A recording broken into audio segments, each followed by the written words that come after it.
잠시 안내드리면은 오늘 서약식 하시고 포토타임은 맨 마지막에 따로 대역 판넬에 서명하시는 행사가 준비되어 있으니까요.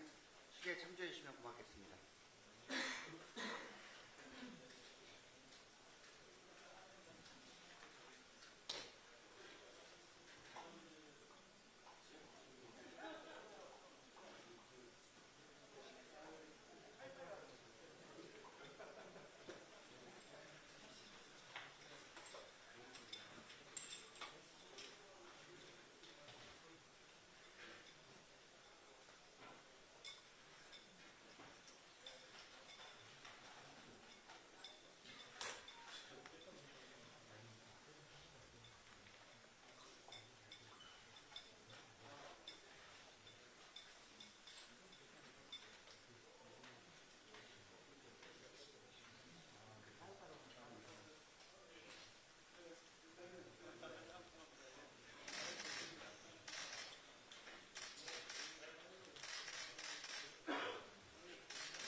네, 안녕하십니까.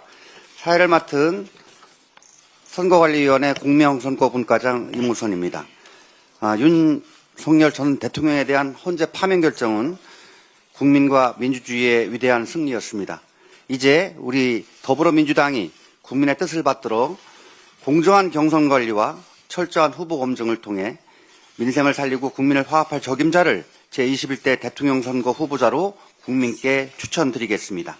그럼 지금부터 제21대 대통령 선거 후보자 선출을 위한 경선 공명선거 실천 서약식을 시작하겠습니다. 먼저 박찬대 당대표 직무대행 겸 원내대표께서 인사 말씀해 주시겠습니다.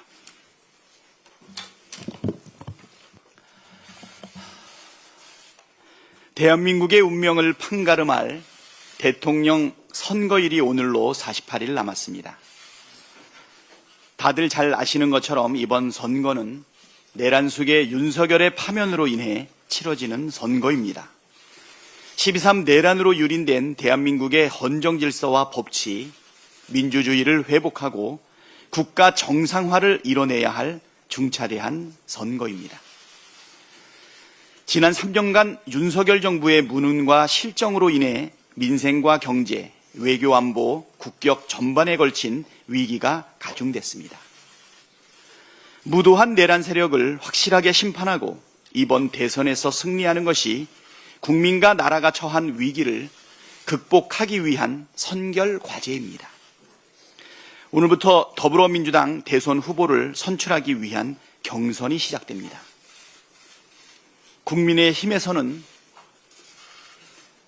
좀처럼 찾아보기 힘든 훌륭하신 후보님들이 경선에 참여하셨습니다. 이 자리에 계신 세 분의 후보님들께서 대한민국의 미래와 국민의 삶을 위해 치열하면서도 품위 있는 승부를 펼쳐주시길 당부드립니다. 이번 경선이 당원과 국민께 희망을 주고 수권 정당 민주당에 대한 믿음을 굳건하게 만드는 과정이 되길 바라고 또 그렇게 될 것이라 믿습니다. 우리 국민 여러분과 당원 동지 여러분께서 더불어민주당 대선 경선에 많은 관심 가져주시길 부탁드립니다. 더불어민주당 당대표 직무대행으로서 공정한 경선 관리를 위해 최선을 다하겠다는 말씀 드립니다. 고맙습니다. 감사합니다. 다음으로 선거관리의 막중한 책무를 맡고 계신 박범계 선거관리위원장의 말씀을 듣도록 하겠습니다. 네, 좋은 날입니다. 안녕하십니까. 중앙당 선거관리위원장 박범계입니다. 세 분의 후보님들 진심으로 환영합니다. 대통령 거리에 따라 촉박한 일정 속에 21대 대통령 선거를 치르게 됐습니다. 이번 대통령 선거는 내란 극복, 헌정질서 회복, 민주당 정권 재창출 등 국민께서 겨우내 보여주신 광장과 빛의 민심을 이행하는 시간입니다. 이를 위해 앞장서 경선에 참여해 주신 세 분 후보자님께 국민과 당원을 대신해 진심으로 감사드립니다. 저는 앞서 어느 때보다도 경선 전 과정을 공정하고 안정적으로 관리하겠다고 약속드린 바 있습니다. 이 자리에 계신 각 후보님께서도 공명선거 실천의 무거움을 누구보다 잘 알고 계실 것입니다. 민주당의 공정하고 안정적 경선이 국민이 이기는 대통령 선거를 이끌어낼 것입니다. 상호 신뢰와 존중을 바탕으로 한 공명선거 실천이 광장과 빛의 민심 실천을 가능하게 할 것입니다. 우리의 같음은 너무나 크고 다름은 너무나 작습니다. 후보자님들께서는 경선 기간 동안 다름을 드러내는데 주저하지 마시고 깨끗하고 치열하고 공정하게 경쟁해 주시길 당부드립니다. 상대 후보 흠결을 들춰내기보다는 본인의 역량과 정책의 강점을 잘 알리는데 힘써 주실 것으로 믿습니다. 단단한 신뢰를 바탕으로 모두가 함께 승리하는 단합된 경선, 이기는 경선에 헌신해 주실 것을 요청드립니다. 공명선거 실천 서약식이 대선 압승을 위한 작지만 큰 걸음이라고 믿어 의심치 않습니다. 후보자님들께서도 오늘 뜻깊은 다짐을 실천으로 보여주시고 당원 여러분들께서도 지혜와 열정으로 함께 해주시길 부탁드립니다. 감사합니다.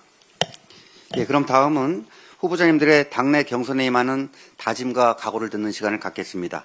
기호에 따라 먼저 이재명 후보자님의 말씀을 듣겠습니다.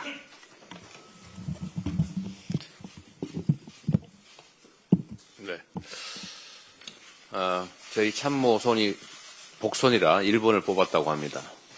제일 먼저 말씀드리게 돼서 감사드립니다.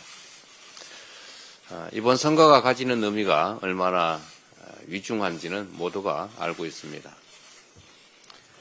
미래로 향해 나아갈지, 과거로 돌아갈지, 희망의 사회를 만들어갈지, 아니면 이 절망과 고통이 계속될지가 결정되는 역사적 분수령 같은 선거입니다. 우리 더불어민주당은 국민의 도구입니다. 국민의 주권 의지를 대행하는 정치적 집단으로서 우리 국민들의 더 나은 삶을 위해서 지금까지도 최선을 다해왔고 앞으로도 총력을 다해야 됩니다. 그리고 그 중에서도 역시 정권을, 국정을 누가 감당하게 될 것이냐도 매우 중요합니다. 함께 하신 두 분, 역량도 뛰어나시고 인품도 뛰어나신 분들이어서 함께 경쟁하게 돼서 영광으로 생각합니다. 누가 이 역할을 맡게 되는지는 다음 문제입니다. 가장 중요한 것은 대한민국을 나라답게 만들고 국민의 더 나은 삶을 만들 만한 역량 있는 집권 세력이 누구냐를 보여주는 것입니다. 국민들의 더 나은 삶을 위해서, 희망 있는 나라를 위해서 이번 선거에 우리 민주당은 그리고 우리 후보들은 반드시 누가 되든 이겨야 합니다. 개인의 영달을 위해서가 아니라 이 나라의 미래를 위해서입니다.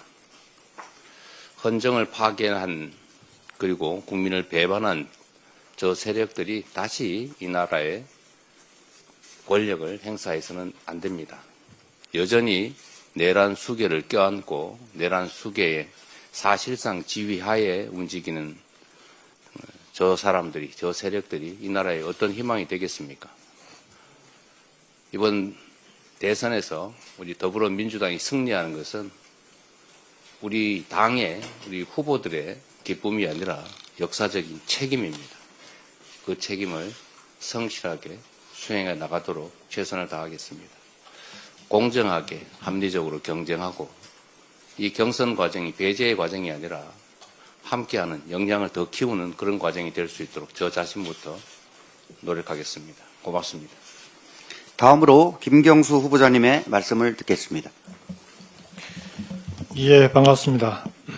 우선 옆에 계시는 이재명 후보님 그리고 김동연 후보님과 함께 압도적인 정권 교체를 위해서 다 같이 하나로 힘을 모으는 그런 경선을 함께 할 수 있게 되어서 저로서는 영광스럽다는 말씀을 드립니다. 역사적으로 민주당은 하나가 되었을 때 승리했고 분열했을 때 패배했습니다. 김대중 대통령 그리고 노무현 대통령, 문재인 대통령 세 분의 민주정부 3기의 공과를 모두 안고 있는 곳이 바로 우리 더불어민주당입니다. 그 더불어민주당의 경험과 실력을 유감없이 보여줄 수 있는 그런 경선이 되기를 기대합니다.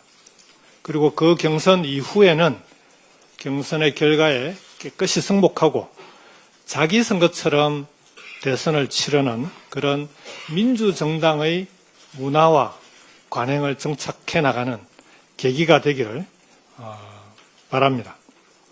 나아가서 이번 대통령 탄핵을 이끌어낸 빛의 연대가 경선과 대선을 지나서 정권교체 이후의 새로운 민주정부 국정 운영 과정에서도 빛의 연대와 연정으로 이어질 수 있도록 그를 통해서 내란을 완전히 종식시키고 둘로 갈라진 국민들의 갈등을 치유하고 국가적인 위기를 해결해 나갈 수 있는 정치, 경제, 사회의 대개혁을 추진해 나갈 수 있는 그런 시대적이고 역사적인 임무를 성공적으로 수행해내는 그런 민주정부가 될 수 있도록 그런 길로 나아갈 수 있도록 만드는 그런 경선이 될 수 있도록 최선을 다하도록 하겠습니다. 이번 경선을 준비해 주신 더불어민주당 박범계 위원장님과 박찬대 대표를 포함한 민주당 관계자 여러분들께 진심으로 감사드립니다. 고맙습니다. 다음으로 김동연 후보자님의 말씀을 듣겠습니다. 예, 저는 기호 3번을 뽑았다고 합니다. 우선 우리 자랑스러운 민주당의 당원 동지 여러분들로부터 선택을 받을 수 있는 기회를 갖게 된 것에 대해서 대단히 영광스럽게 생각합니다. 당당한 경제대통령, 유능한 경제대통령 후보 또는 대통령으로 평가받고 또 선택받을 수 있도록 최선의 노력을 다하겠습니다. 치열하게 경쟁하고 또 통 큰 단합을 통해서 정권교체 그 이상의 교체를 만드는데 최선을 다하겠습니다. 감사합니다. 예, 감사합니다. 이제 공명선거 실천을 약속하는 서약식 서명이 있겠습니다. 서명은 두 번에 걸쳐 하도록 하겠습니다. 먼저 책상에 놓인 서명서에 서명하신 후에 대형 판넬에 다시 서명하는 시간을 갖겠습니다. 그럼 먼저 서약서에 서명을 부탁드리겠습니다. 대형 판넬 준비해 주십시오.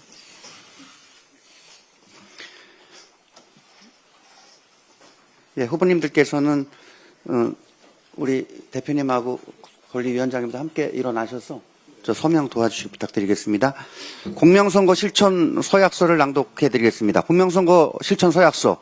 더불어민주당 제21대 대통령 선거 후보 선출을 위한 경선에 임하며 아래 사항을 준수할 것을 굳게 서약합니다. 첫째, 선거운동 과정에서 금품, 향응 제공, 후보자 비방, 흑색 선전, 인신공격, 허위사실 공표, 지역감정 조장 등 공명선거를 저해하는 일체 행위를 하지 않겠습니다. 둘째, 깨끗하고 치열하고 공정하게 경쟁하여 우리 후보들 모두가 함께 승리하는 단합된 경선으로 더불어민주당의 혁신과 정권 재창출의 길을 열겠습니다. 셋째, 당원 당규와 중앙당 선거관리위원회의 결정을 준수하고 공명 정대한 자세로 선거에 임하며 선거 결과에 절대 승복하겠습니다. 서명 부탁드리겠습니다.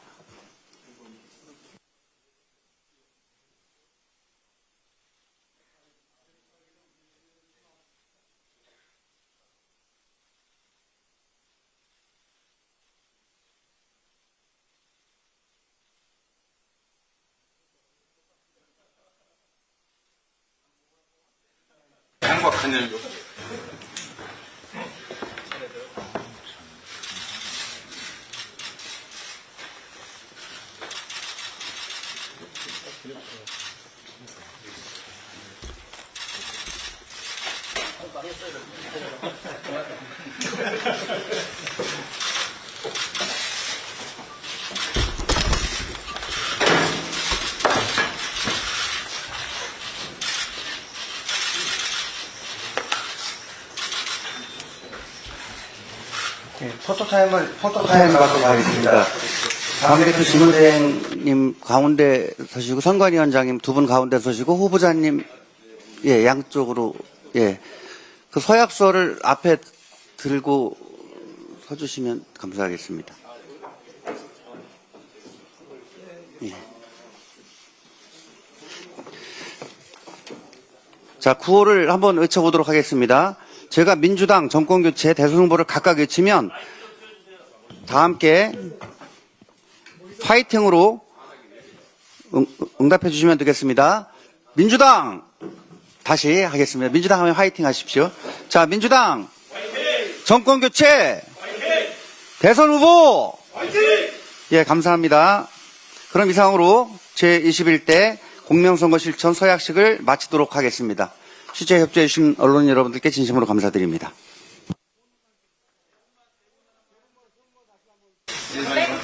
예, 그럼 후보자님 세 분만. 예. 예.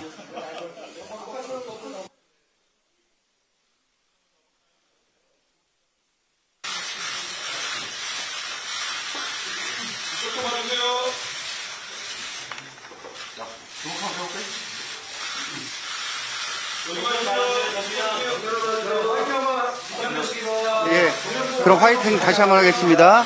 민주당 정권교체 대선 승리 감사합니다.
담배는 안 대피고 복사기가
네, 그 자리를 정돈하겠습니다. 오늘은 세월호 참사 10일주기입니다. 꽃다운 나이에 쓰러진 희생자들을 추모하는 마음으로 다 함께 묵념을 하도록 하겠습니다. 모두 자리에 일어나 주시기 바랍니다.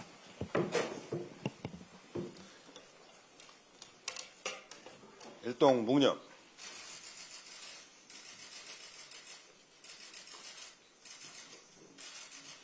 바로 모두 자리에 앉아 주시기 바랍니다.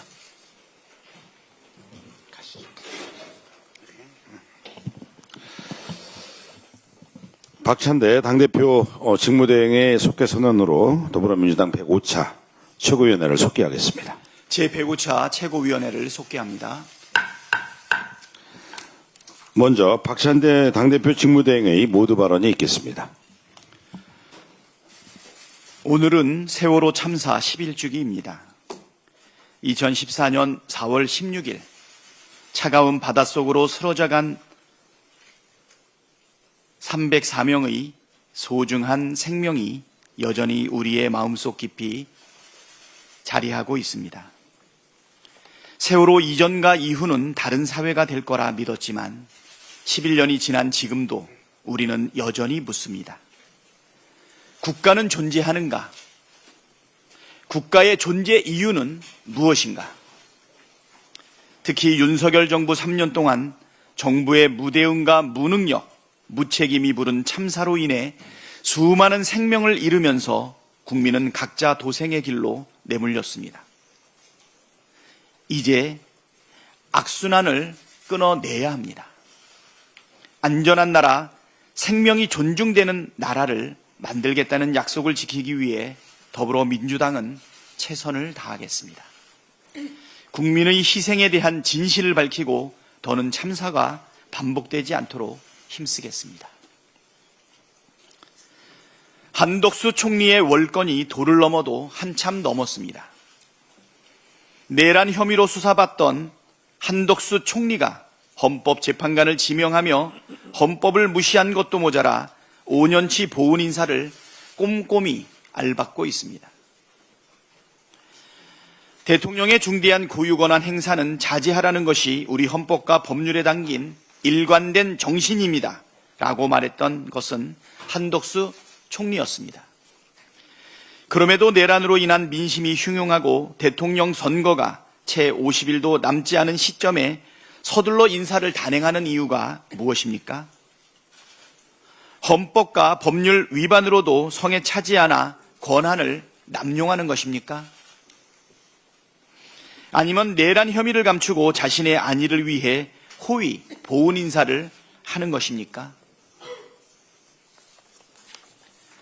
한덕수 총리는 12.3 내란 이후 12월 4일부터 4월 11일까지 알리오 공공기관 경영정보 공개 시스템에 올라온 101건의 공공기관 임원 모집 공고에 관해 명확히 대답해야 할 것입니다. 한덕수 총리는 자신이 선출된 대통령이 아니라 임명직에 불과한 총리이자 권한 대행일 뿐이라는 사실을 명심해야 합니다. 치러야 할 죗값이 지금도 차고 넘친다는 걸 잊지 않길 바랍니다. 어제 정부가 12조 원 규모의 추경안을 발표했습니다. 기존보다 2조 늘긴 했지만 찔끔 추경임에는 변함이 없습니다. 내란과 통상전쟁의 여파에 장기화되는 내수 침체에 효과적으로 대응하려면 이 정도로는 턱없이 부족합니다. 실제로 정부가 예산을 1원 더 쓰면 국내 총생산이 1.45원씩 늘어난다는 한국은행 경제연구원의 연구 결과도 있습니다. 내수 침체, 수출 기업의 어려움을 덜기 위해서는 보다 과감한 추경이 필요합니다. 이창용 한국은행 총재도 빠른 추경이 중요함을 언급하며 15에서 20조 규모의 추경을 주장한 바 있습니다. 그럼에도 기재부가 추경 증액에 소극적인 이유가 무엇인지 묻지 않을 수 없습니다. 민생 살리기는 뒷전인 채 생색내기에만 급급한 추경에 기뻐할 국민은 없습니다. 실질적인 효과를 볼 수 있도록 정부는 지금이라도 추경 규모를 확대하길 바랍니다. 네, 다음으로 김민석 최고위원의 발언이 있겠습니다. 대미 관세 졸속 협상은 안 됩니다. 7월 8일 유예기간 종료까지 마지막 35일이 6월 4일 출범하는 새 정부의 시간이고 미국의 전략이 가변적이며 조기 타결이 아닌 일본 같은 신중한 접근 전략이 합리적이며 여러 정황상 시간은 우리 편이고 조기 대선의 특수 상황을 미국에 충분히 설명할 수 있기 때문입니다. 본격 협상과 타결은 선출된 정당성과 협상력을 가진 새 정부의 책임과 권한이고 파면된 대통령의 자녀 내각인 한덕수 대행 체제는 성실한 예비 협의가 최대한입니다. 대행 체제는 국회와의 초당적 협력, 이익균형을 해치는 불가역적 협상 절대 불가, 투명한 대국민 보고의 원칙을 지키며 미국의 전략을 파악하고 잘못된 주장에 반론하는 예비협의 임무에 만전을 기해야 합니다. 국회는 조기 대선 중에라도 국익 최우선 원칙 하에 통상특위 구성, 민관정 협의, 초당적 방미단 파견, 대행 체제의 예비협의 진행 점검을 위한 본회의 일정을 잡아야 합니다. 민주당은 대선 중에도 관세 협상과 경제 안보 점검을 진행하겠습니다. 이번 관세 협상은 신한미 협력과 리커플링의 계기로 만들어야 하는 초당적 국가 과제입니다. 한덕수 대행의 5월 11일 대선 후보 등록 명분 만들기용 졸속 협상은 꿈도 꾸지 말 것을 한덕수 대행, 최상목 부총리, 안덕근 산자부 장관 3인에게 엄중 경고합니다. 한덕수 최상목 팀은 이미 무능이 확인된 팀입니다. 경제도 망쳤고 민감 국가 지정도 못 막았습니다. 뭘 믿고 관세 협상을 몽땅 맡깁니까? 알래스카 프로젝트를 덜컥 무는 것도 안 됩니다. 공정선거 관리는커녕 한덕수 노역의 도구가 되어 매국적 졸속 협상을 한다면 역사의 이완용 팀으로 기록될 것입니다. 통상 관련 정부 각 부처의 실무진도 윤석열 개헌 내란 당시 양심적 군 간부들의 대처처럼 예비협의의 선을 넘는 월권적 반국가적 협상 타결 시도는 불응해야 합니다. 졸속 타결 오버 말고 성실한 예비협의에 전력을 다하십시오. 한덕수 대행에게 경고합니다. 관료생활 막판에 노역으로 망가진 분들 많이 봤습니다.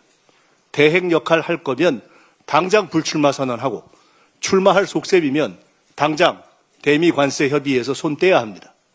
국민과 국익 갖고 장난치지 마십시오. 세상에 이완용도 아니고 국익 갖고 자기 출마 장사를 하는 경우가 어디 있습니까?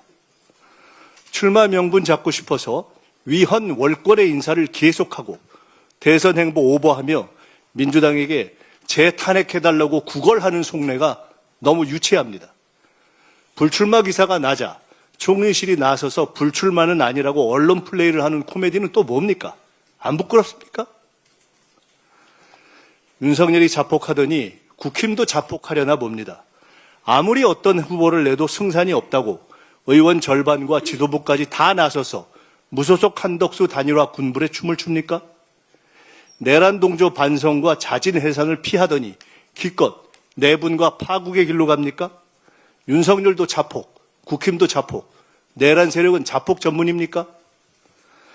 국힘 후보 선출 후 이낙연, 이준석, 한덕수 연합론이 나오는데 원칙 없는 사쿠라 연합치고 안 망한 걸 못 봤습니다. 한때 여당이자 국회 2당의 체신을 지키길 권합니다. 정당이면 정당답게 하십시오. 국힘 후보든 한덕수든 어차피 내란 후보에 검증된 무능 후보입니다. 허망한 단일화 꿈꾸다 당 깨는 모습이 임박해 보입니다. 네, 다음으로 전현희 최고위원의 발언이 있겠습니다. 어제 더불어민주당 제21대 대통령 후보 예비경선 후보자 등록을 마쳤습니다. 새로운 대한민국을 향한 민주당의 위대한 여정이 시작되었습니다. 세 분의 후보가 내란으로 무너진 대한민국 헌정질서 회복과 경제 성장을 위한 선의의 경쟁을 펼쳐주시기를 기대합니다. 이번 대선의 시대 정신은 내란의 청산, 종식입니다. 내란 우두머리는 파면됐지만 곳곳에 잔존한 내란 잔당 세력의 호시탐탐 내란 정권 연장을 획책하고 있습니다. 정권 교체만이 내란을 완벽하게 진압하고 진짜 대한민국을 여는 유일한 길입니다. 파면된 내란 숙의 1호 당원이 자초한 보궐선거로 천문학적인 국민 혈세의 낭비를 초래한 국민의힘은 대선 후보를 내지 않는 것이 지극히 당연한 도리입니다. 그런데 국민께 염치도 없이 가장 많은 후보를 배출한 정당이 되었습니다. 참으로 부끄러움도 없고 후한무치합니다. 국민은 심판을 벼르고 있는데 자기들끼리 반성 없이 김칫국만 들이키고 있습니다. 세수를 새 부대에 넣기 위한 마지막 청소가 반드시 필요합니다. 반드시 내란 특검을 출범시켜서 내란의 몸통부터 뿌리까지 발본색원해서 법의 심판대에 세워야 합니다. 김건희 명태균 특검도 즉각 추진해서 권한 없는 자들의 비선 권력 행사 단죄해야 합니다. 윤석열 아바타 한덕수 대행이 권한대행은 대통령의 모든 권한을 행사할 수 있다라는 위헌적인 망발을 쏟아냈습니다. 현재 국회 입법조사처, 법제처, 헌법학계가 한 목소리로 임시집권한 대행에게는 대통령 몫의 헌법재판관 임명은 위헌이다라고 지적합니다. 헌법학자들의 목소리에 기틀막하는 모습이 영락없는 윤석열 시즌2입니다. 공정해야 할 선거관리 책임자가 대선판에 기웃거리면서 대선의 공정성을 훼손하고 있습니다. 국회 대정부 질문에도 무단으로 불출석하고 공장시찰 대통령 노름으로 국민을 무시하는 모습은 윤석열을 쏙 빼닮았습니다. 대통령 대행 자리에 몇 개월 앉아있다 보니 대통령 소리를 듣고 싶은 겁니까?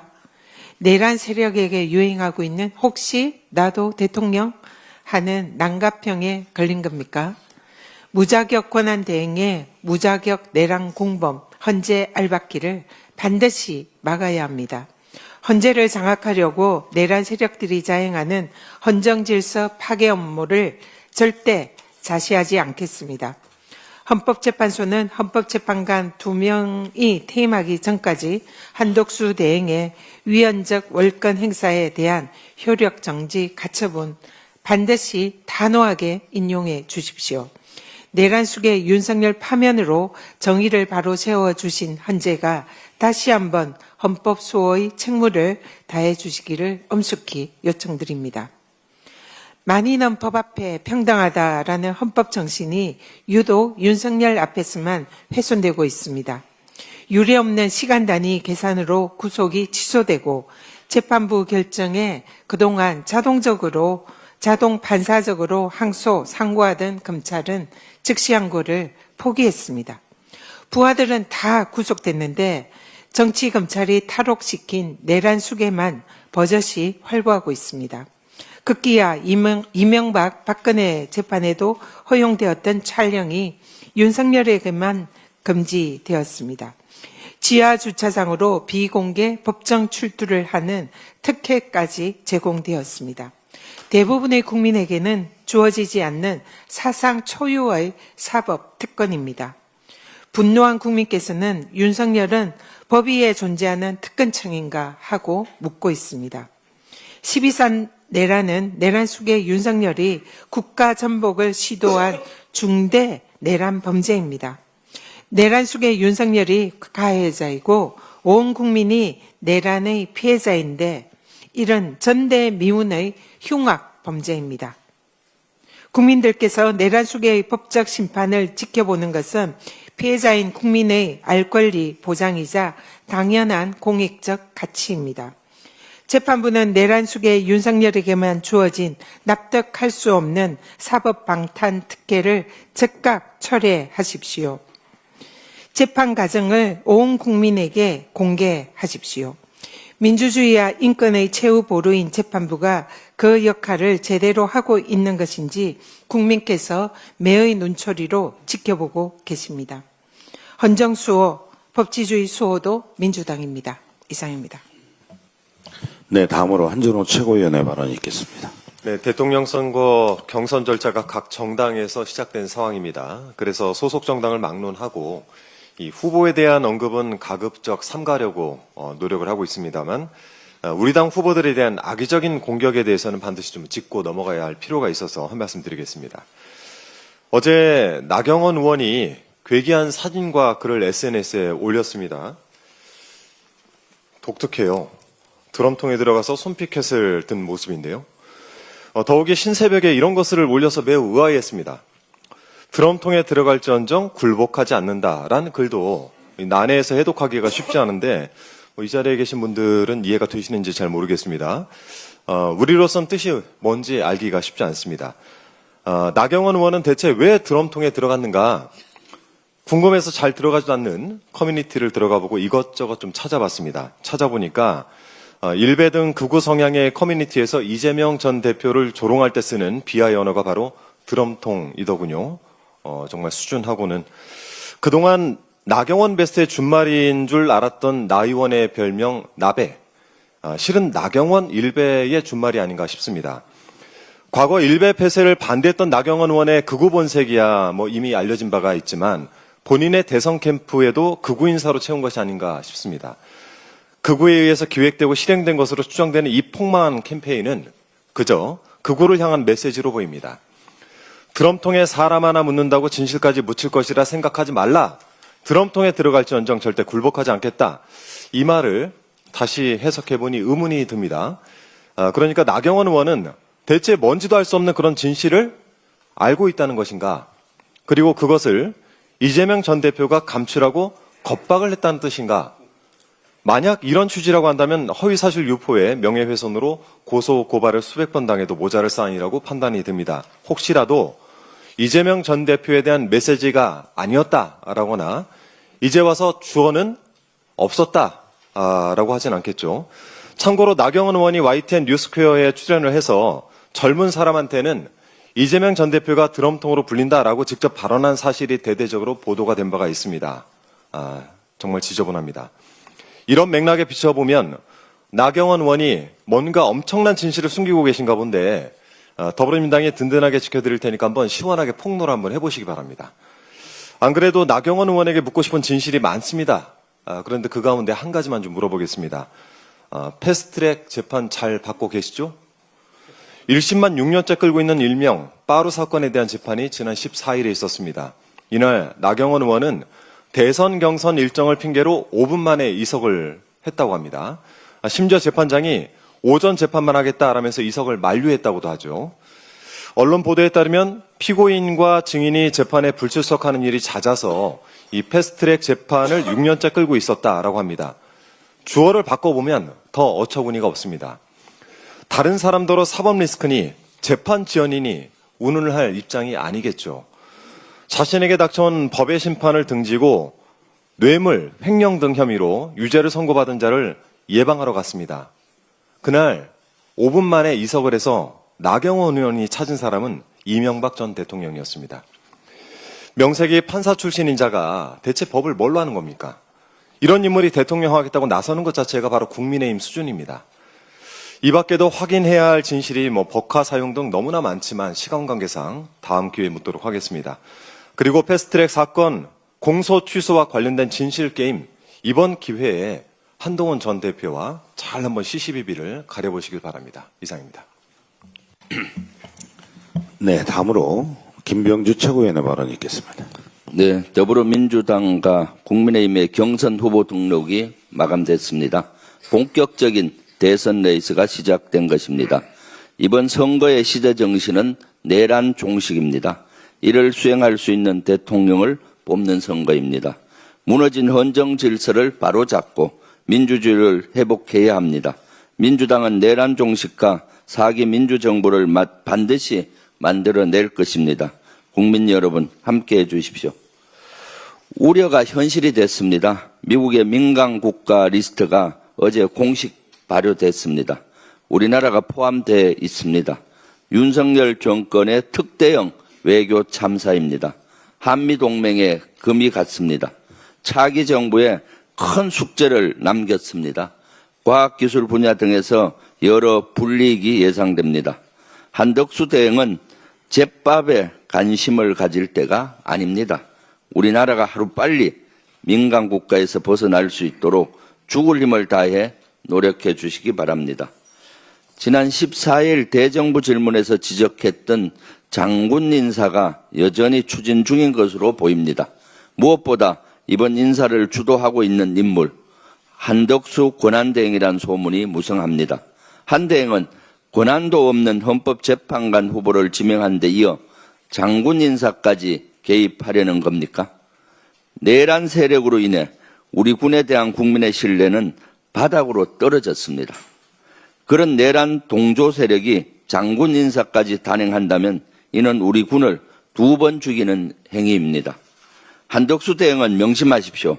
내란 동조 세력이 임명한 군 지휘부는 그 자체로 정당성이 없습니다. 당장 중단하십시오. 한덕수 대행의 추락은 도대체 어디까지입니까? MBN 보도에 따르면 이재명 대통령을 막는 게 한덕수 대행의 사명이라고 합니다. 어떻게 대통령 권한대행의 사명이 민주당 대선 후보의 발목을 잡는 겁니까? 무너진 민주주의와 추락한 경제를 하루빨리 되살리는 게 사명이어야 하는 것 아닙니까? 국정에는 관심이 없고 제밥에만 마음을 두고 있는 겁니까? 그렇다면 지금이라도 당장 사퇴하는 게 국가와 국민을 위한 최소한의 도리가 아닌지 깊이 생각해 보기 바랍니다. 대통령실 고위 관계자들이 12.3 계엄 직후 일제히 휴대전화를 바꾼 것으로 보입니다. JTBC 보도에 따르면 12.3 계엄 당일 윤석열과 저녁 식사를 함께 했다는 강희구 부속실장은 지난해 12월 15일 휴대전화를 교체했다고 합니다. 국가안보실 핵심 실세로 통하는 김태호 1차장은 지난해 12월 10일, 이기정 대통령실 의전비서관은 12월 6일, 윤재순 총무비서관은 12월 7일에 휴대전화기를 바꾼 것으로 알려졌습니다. 특히 홍철호 정무수석과 윤석열 변호인단으로 합류한 최진용 전 대통령실 국정메시지 비서관은 2차례나 휴대전화를 바꿨다고 합니다. 내란에 가담하지 않았다면 계엄 직후 휴대전화를 바꿀 이유가 없지 않습니까? 떳떳하다면 지금이라도 당장 수사기관에 출석해서 당당하게 조사받기 바랍니다. 이상입니다. 네, 다음으로 이현주 최고위원의 발언이 있겠습니다. 네, 퍼주기 논란이 불거진 한수원 웨스팅하우스 지적재산권 협상, 올해 1월 16일에 협상이 타결된 것입니다. 퍼주기 논란이 불거졌는데요. 윤석열 치적을 과시하고 정치적 위기를 모면하기 위해서 윤석열 정부에 있던 우리 국무위원들이 국익을 팔았다라는 의구심을 떨칠 수가 없습니다. 보도에 따르면 원전 수출 프로젝트당 1억 5천만 달러 약 2,200억 원의 IP 사용료를 지급하고 8억 달러 약 1조 1,700억 원의 일감 보장을 약속했다고 합니다. 만약에 그 계약 내용이 사실이라면 한수원 원전 수출의 수익성이 크게 낮아질 것입니다. 게다가 웨스팅하우스에게 제공해야 하는 8억 달러 이상의 일감과 IP 사용료 1억 5천만 달러 이상의 수익성이 보장되지 않는다면 원전 수주에는 참여 요인이 없어지는 것입니다. 저는 우리나라의 K-원전 수출에 대해서 잘 되기를 바라고 계속해서 지지하고 지원을 해왔습니다만 이렇게 해서는 안 됩니다. 원전 수출 우려가 벌써부터 현실화되고 있는데 한수원이 지난해 말부터 올해 3월까지 스웨덴, 슬로베니아, 네덜란드 등 원전 수출 참여에 줄줄이 포기를 했습니다. 유럽 지역으로의 원전 수출을 양보를 하고 있는 것입니다. 한수원은 또한 향후 원전 수출 시 웨스팅하우스가 제공하는 연료봉을 의무적으로 사용한다라는 합의도 했다고 합니다. 이게 사실이라면 K원전 기술 독립에도 큰 걸림돌이 될 것입니다. 최초의 원천 기술이 웨스팅하우스에 있었다고 하지만 한수원이 그간 독자 기술을 개발해서 그것이 완료됐다 이렇게 얘기하지 않았습니까? 그리고 모든 제조 인프라는 우리 한국에 있습니다. 그런데 이런 관계에서 지적재산권 관련해서 협상을 한다고 하더라도 이렇게까지 불공정하게 하는 것은 엄청난 국익에 큰 손실을 가져오는 것이고 퍼주기 내지는 국익을 팔았다라는 얘기를 안 할 수가 없습니다. 이렇게 국익을 저버리면서 무리하게 협상을 타결한 것은 윤석열 탄핵 심판의 변론이 막 시작되고 1월 14일이었습니다. 구속 기로에 놓인 상황에서 윤석열의 치적을 과시해서 정치적 위기를 모면하는 것을 돕기 위해서가 아닌가. 그래서 이 목적으로 기술 독립의 국익을 버리고 장기적으로 K원전의 수출을 큰 지장을 큰 장애물을 가져왔다라고 얘기를 하지 않을 수가 없습니다. 이게 무슨 원전 르네상스입니까? 용납할 수가 없습니다. 한덕수 대행은 진상이 뭔지 분명히 밝혀야 할 것입니다. 한덕수 권한대행 난가병 걸려서 관세협상 타결로 또 국익 퍼주기 의심을 계속 받고 있지 않습니까? 이런 식의 엉터리로 계속 결론을 내리면서 무슨 통상 외교 전문가라고 자처를 합니까? 지나가던 소가 웃겠습니다. 실무협상을 개시를 하는 것은 어쩔 수 없다 하더라도 국익을 생각해서 이 관세협상도 서두를 이유가 하나도 없습니다. 여러 번 반복하지만 자동차, 철강 등 우리 주력 제품들은 보편 관세 대상입니다. 지금 개별적으로 협상하고 있는 상호 관세하고는 원칙적으로 별 상관이 없습니다. 이 협상에서 우리가 설사 약간의 이익을, 약간의 세율을 인하한다 하더라도 품목 관세는 그대로 적용이 됩니다. 그러니까 별도로 전 세계 이 품목에 대한 협상을 별도로 해야 되는 것이지 여기에 대한 면제를 받거나 거기다가 우리가 또 타격을 입는 패션, 모바일, 전자기기 제품들은 한국이 아닌 다른 나라에서 생산되는 거라서 우리의 협상하고는 상관이 또 없습니다. 배터리, 방산, 또 조선 이런 것들은 중국 리커플링으로 한미가 윈윈할 수도 있는 것입니다. 이렇게 전체적으로 보면 알래스카 프로젝트도 마찬가지입니다. 알래스카 프로젝트 소요되는 철강, 알루미늄 관세 이런 거 품목 관세인데요.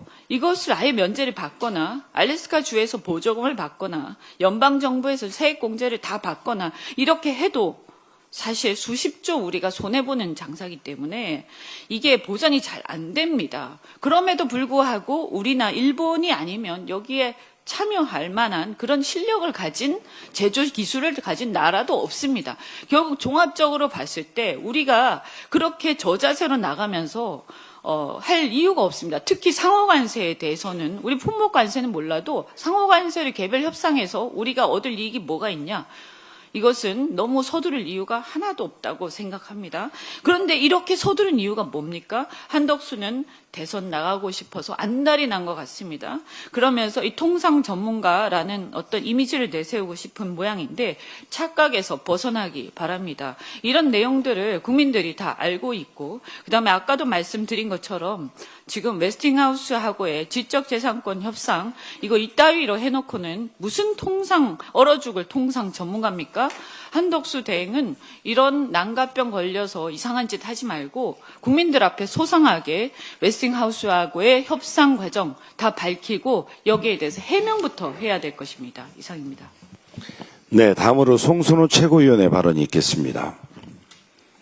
윤석열 탈옥 40일째입니다. 그래도 대통령직에서 파면이 되면 기세가 꺾일 줄 알았습니다. 최소한 윤석열이 국민께 사과하고 반성할 줄 알았습니다.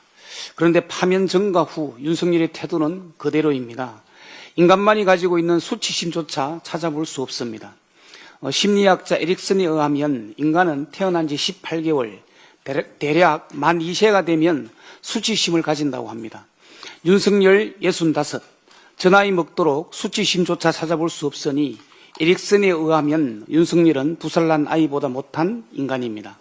수치심이 없으니 대통령직에서 파면이 되어도 내란 혐의로 재판을 받아도 부끄러움이 없습니다. 2살 난 아이보다 못하다 보니 국회가 지 마음에 안 든다고 개헌과 내란을 일으킨 것입니다.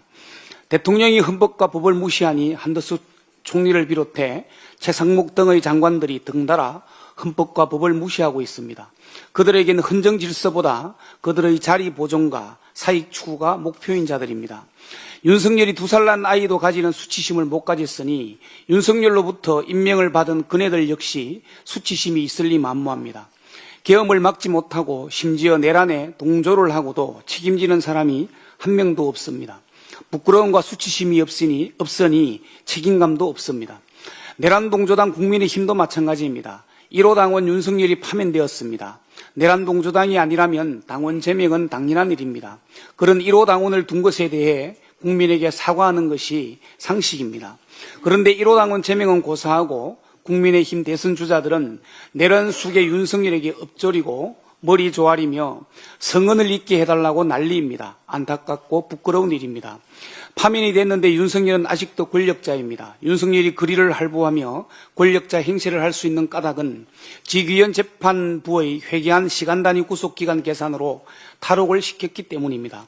내란 주요 임무 종사자들은 전부 구속됐는데 내란 우두머리만 자유롭게 할부하는 상황이 과연 정상입니까? 당연 비정상입니다. 내란 수괴가 자유의 몸인 한 제2, 제3의 내란 가능성은 언제나 존재할 수밖에 없습니다. 그러니 이런 가능성을 차단하기 위해서 내란 속의 윤석열의 재구속이 반드시 필요합니다. 국가 형벌권 행사의 책무를 망각하고 윤석열을 풀어줬던 검찰의 영혼 없는 공소사실 나열에 윤석열은 기가 살아 내란 재판에서 혐의를 전면 부인하고 공소기각까지 주장하고 있습니다. 윤석열의 불구속 상태의 재판은 내란의 연속이고 내란의 지속입니다. 내란 종식을 위해 당장 윤석열은 재구속되어야 합니다. 직위원 재판부에 엄중히 요청합니다. 결자 해지, 본인이 탈옥시킨 윤석열을 당장 재구속하십시오. 그래야 내란이 진압됩니다. 재판부에서 나서지 않으면 경찰과 공수처에서 즉시 나서야 합니다. 윤석열을 구속시킬 혐의는 차고도 넘칩니다. 직위원 재판부가 재구속을 하지 않는다면 재판부도 즉시 교체되어야 합니다. 국민의 명령입니다. 윤석열을 당장 구속하십시오. 이상입니다. 네, 다음으로 홍성국 최고위원의 발언이 있겠습니다. 관세 협상에 대한 논의가 많은데 이렇게 한번 좀 저는 다른 측면에서 말씀드리고 싶습니다. 미국의 상호 관세 발표 후 바로 싱가포르의 1972년생 로렌스 윙 총리는 빠르게 대국민 담화를 발표했습니다. 셔츠 바람으로 팔을 걷어붙이고 나와서 국민들에게 진솔하게 상황을 설명하고 결연한 의지를 밝혔습니다. 로렌스 총리는 규칙에 기반한 세계와 자유무역의 시대는 끝났습니다. 우리는 새로운 시대를 맞고 있습니다. 하지만 우리가 단호하고 단결된 상태를 유지한다면 싱가포르는 이 어려운 세상에서 계속 그 위치를 지켜나갈 것입니다. 라고 하면서 국민들을 안심시켰습니다. 그리고는 의회에 나가서 미 상호 관세가 친구에게 하는 행동은 아니다. 미국의 행보는 매우 실망스럽다라고 비판까지 했습니다. 한국은 25%, 싱가포르의 상호관세는 10%로 발표된 뒤의 상황입니다. 우리는 그 이후에 무슨 일이 있었나 한번 생각을 한번 해볼 필요가 있습니다.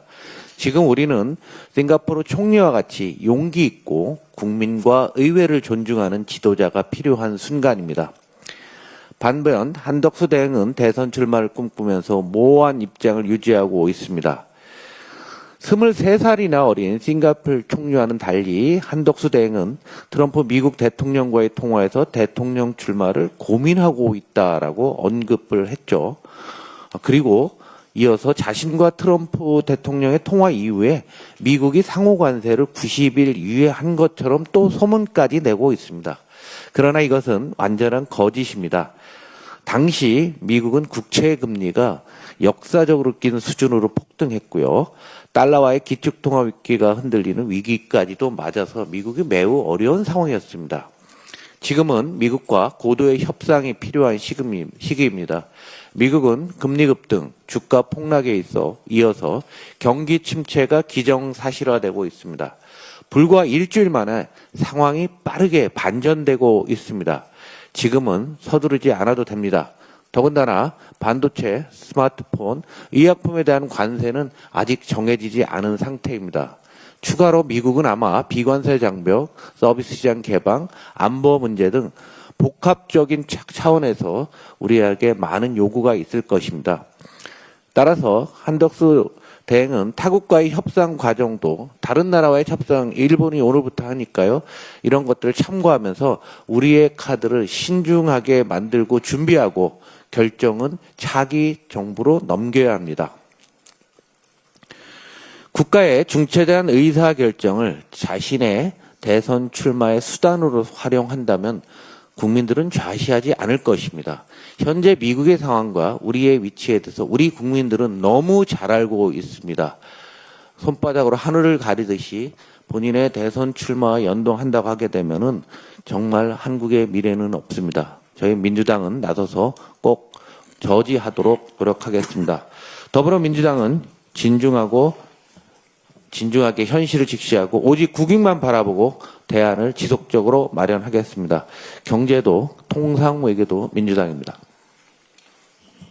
네, 이상 발언을 모두 마치고 당대표 직무대행께서 회의를 폐회하겠습니다. 제105차 최고위원회를 폐회합니다.